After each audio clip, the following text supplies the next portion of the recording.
Hey guys, so what's up?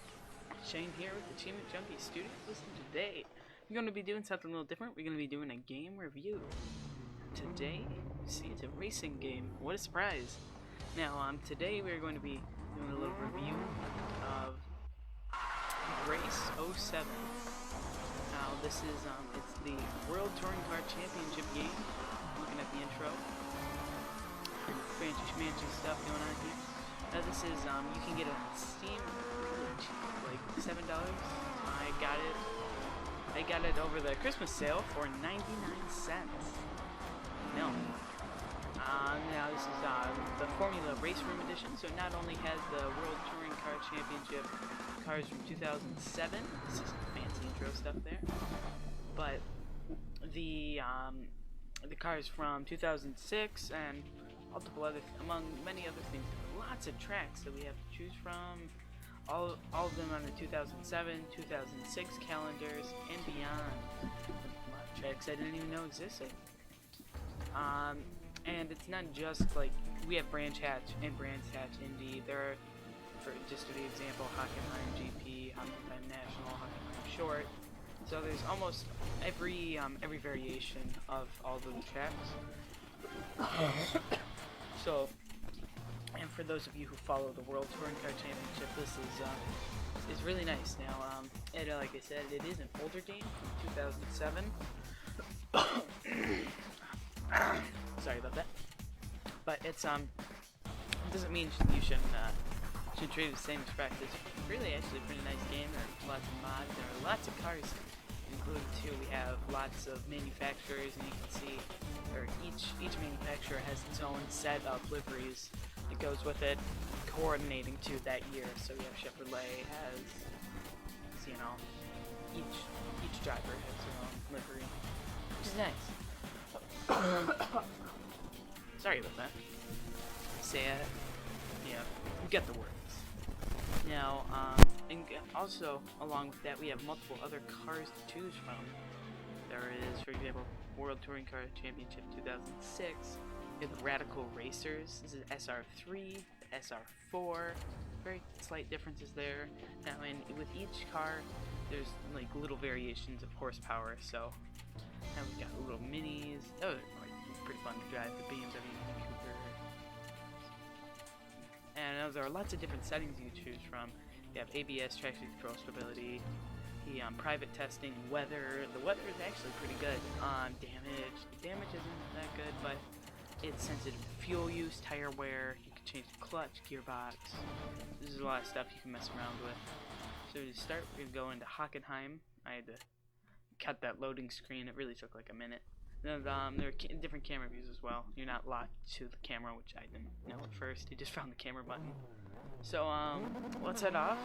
We're gonna see, going the wrong way. Forget that we're at Hockenheim Ring.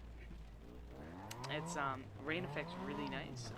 And for this test, you could see some rain accumulating on front windshield, which I forgot that, you could use the windshield wiper. There's a pit speed limiter as well. There are hundreds of mappable buttons that I don't have the space for, so there are a lot of buttons that are just unmapped. Now, the cockpits and all the cars are really pretty nice. The only grief I have about that is the struggle to keep it on the road. Yeah. And the only grief I have about that is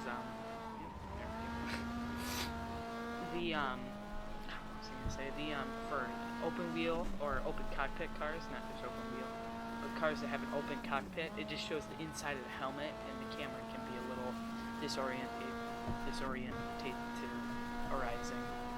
You've got to look back. There's a nice rain effect. As I overshoot the hairpin as usual. Forget that it's raining. The brakes, but it's physics really are quite nice. They're it's nice because you have lots of cars to choose from. So you see, go to controls to find the wiper setting. But really, you could tell there's a lot of work into it. Simbin has done a really nice job putting all this together.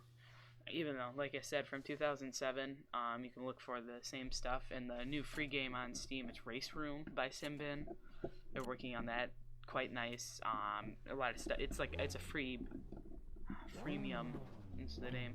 So it's free to play, but I stall the engine. That's one thing kind of confusing. The ignition starter. I don't know which button is which. So if I stall, it's gonna be like 5 minutes before we start the car again. So let's hop over into a Radical Racer. See what's going on. Really nice to drive. See what's going on there.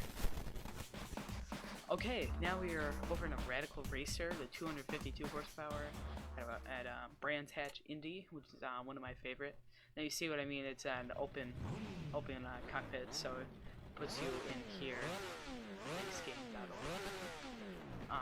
Bring the engine a little bit. I have to get out the controls right. My up paddle shifter doesn't really work well.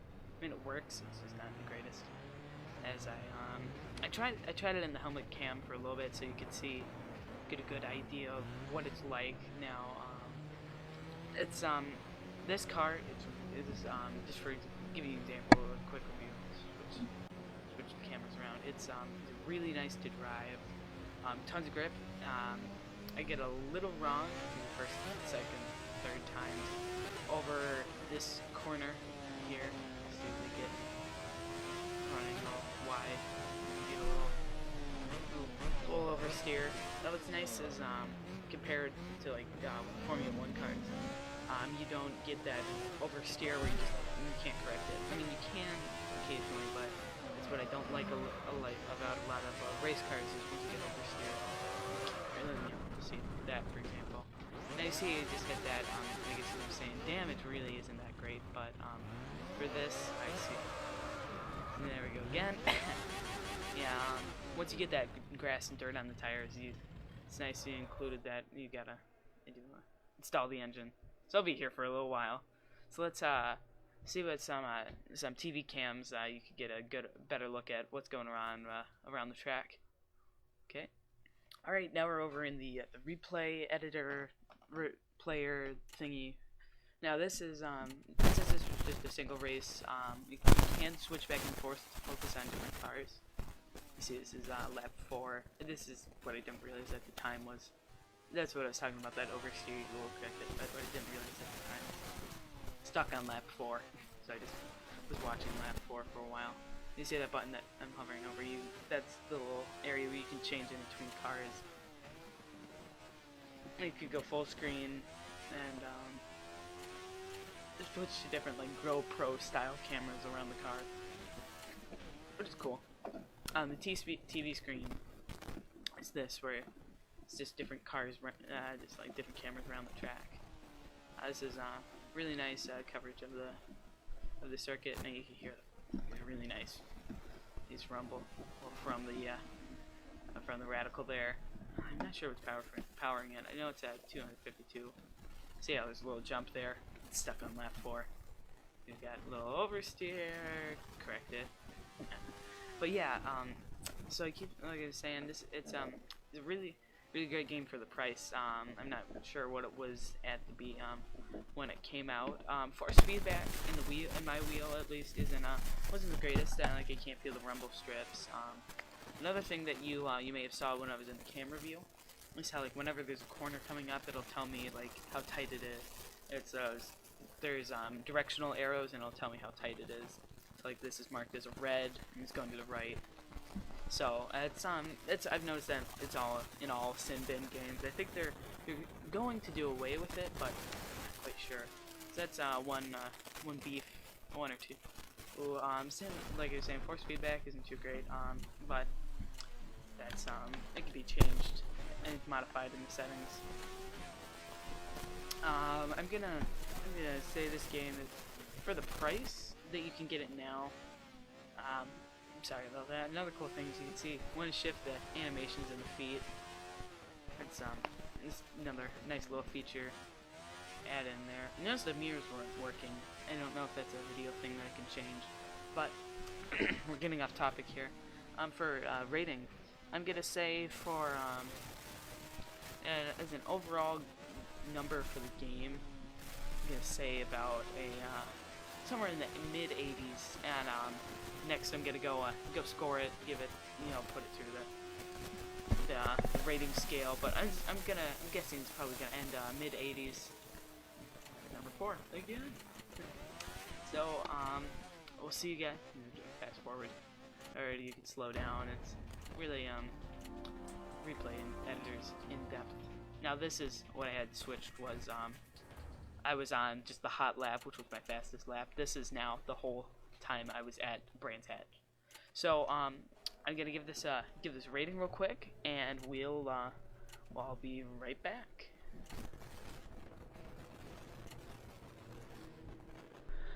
Alright, and we're back. So back from some scoring. So overall, the game scored at an 81, which, you know, isn't terrible. So if we were talking school grades, it'd be like a B minus or so. Yeah, B minus. But with everything, it scored. This is 25 out of 30 for graphics, physics. It scored decently in everything else, like for UI, user interface, and what was it? And price. It got 5 out of 5 because price for what you can get it for now, like $7 or so. It's a really good deal. And then what else is it? And the user interface, it's nice. It's snappy. Snappy. Alright, so we'll have some numbers on the screen right now. You can see I don't have them in front of me, but thank you guys for watching, and hope this went alright, and I guess we'll see you next time. Bye.